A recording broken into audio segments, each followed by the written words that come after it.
Hi everyone, in this video of Accelerated Chess Dragon, we're going to be looking at a game played between Boris Gelfand and Hikaru Nakamura. This was played in the 2010 World Team Championship in Bursa, Turkey, and without further ado, let's look at this game. Gelfand, with the white pieces, starts off by playing the move d4, and we have knight f6 by Nakamura. c4 and now g6. Knight c3, and now bishop g7. So we get the king's Indian defense, and after a couple of moves, we notice that it's a classical variation and the main line after e5, castles, and knight c6. So we have a couple of more developing moves, and this is all quite standard. d5, knight e7, and now knight d2.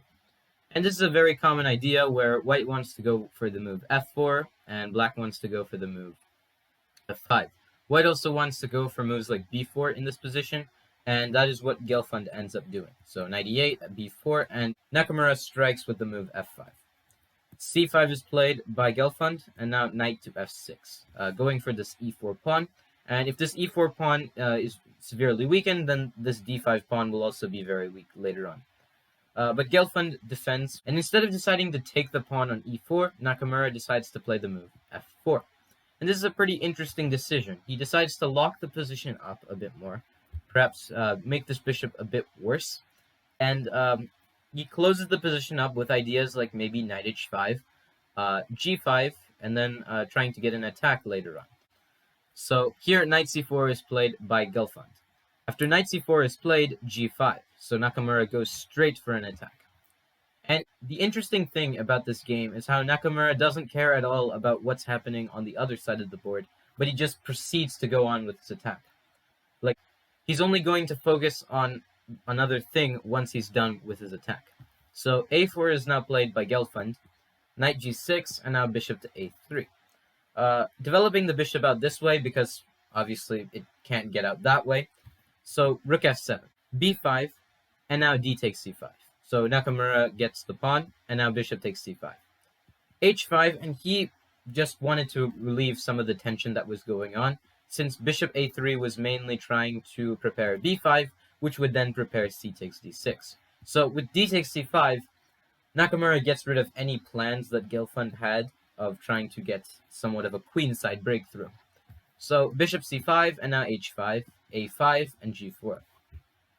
And you can notice that Gelfand is not really caring too much about what's happening on his king side, and he's instead trying to seek counterplay on the queen side, which usually is good, but in this specific case, his king is a bit too exposed, and it's best not to go for the queen side push.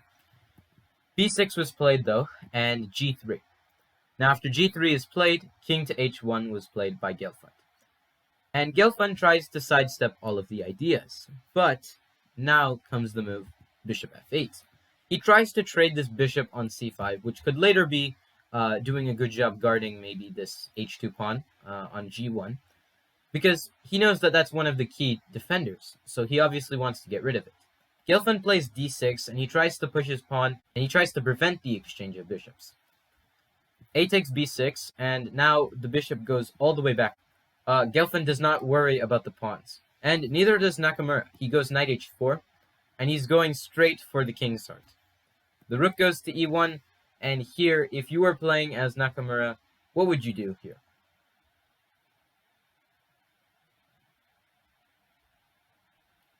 Okay, so Nakamura actually plays the move knight takes g2, which is very incredible. Why does he go knight takes g2?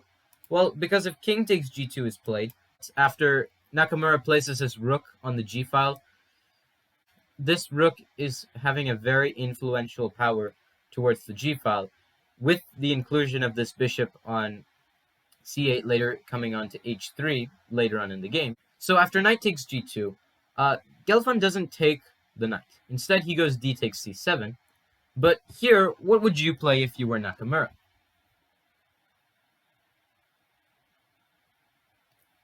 Okay, so here Nakamura played the very brilliant move, knight takes e1. It's very creative to see that the king has been trapped by its own set of pieces. Now, Gelfand didn't take the queen either with the pawn or the queen because there's g2 checkmate. So instead, he just removed the knight. And Although Nakamura could capture the pawn on c7 with either the rook or the queen, preferably the queen, he decides to go for g2 check. And he's going all out for an attack. King takes g2, and now rook g7 check. King h1, and it's important why it's king h1 and not something like king f2 or king f1, because, I mean, the queen can first of all save itself, but also the bishop coming into h3 is just too much. King goes to h1, the bishop still goes to h3, and you cannot take the queen, because there's bishop g2, and that's checkmate. Bishop goes to f1, and here, this is perhaps the star move of the game. What did Nakamura play here that just immediately wins the game for him?